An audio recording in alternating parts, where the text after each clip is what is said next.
It appears as if the police department is working with the school district to come up with some type of plan, because the parents out here are trying to get their kids, but they can't right now because of the breakdown in that communication. So they're trying to make sure that's as clear as possible and do things as safely as possible. But you can imagine the fear in the minds of these parents out here this morning.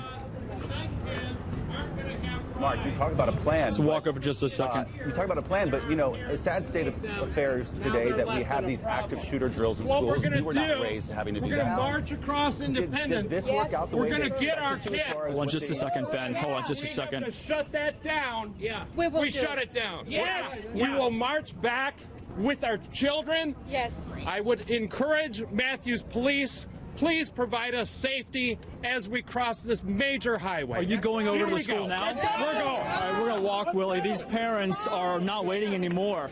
They're walking to the school. We're going to safely go with them as far as we can go. The school day. What'd you say? It is so ridiculous. This is this is trauma. This happened in front of my senior. Even our kids in schools with guns. These parents are getting very angry with just the lack of information.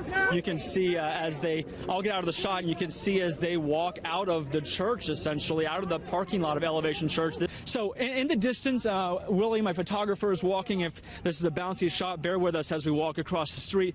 They're now show the video of them across the street, Willie. These parents are walking right across the freeway. They were at Elevation Church, now headed over to Butler High School. Daughter, right here. Tell me, you're the mother of this daughter. Tell me what happened inside. Well, they wouldn't let us leave building because they said everything was still on lockdown, but everybody was trying to go and they wouldn't let us leave. What eventually happened just here, just a second ago? Well, everybody was pushing. The parents were coming. Dad, I'm right here. The parents were pushing, trying to get everybody's kids. They wouldn't let us leave at all. Superintendent Wilcox, Mark Boyle, live on NBC Charlotte. We missed you down there. Tell us what you know this morning.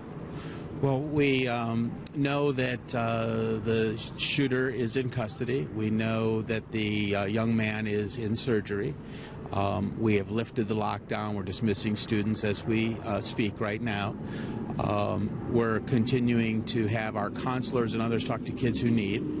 We also have police officers on the scene who are interviewing students who witnessed the shooting. Where did the shooting happen? Talk us through. The parents are wanting to know what went on. Obviously, it's a frightening situation. What do you know this morning? Well, right now it's an ongoing investigation, so it'd really be inappropriate for me to comment directly, but it was in a main hallway as kids were going to class. So there were plenty of young people who saw that, and that's why we've got to kind of be very careful about what we say. So from what you've heard with the investigation, does it appear that the shooter was actually a student at CMS or a former student? I believe that both people were shooters, were students at the CMS. Talk about the situation with the parents getting their kids, because they marched away from Elevation Church. We saw that happen. Was that how things were supposed to play out this morning? That was not how things were supposed to play out, but I think what you witness is the power of social media, kids contacting parents, parents hearing things, kids posting misinformation because they'd heard from other kids.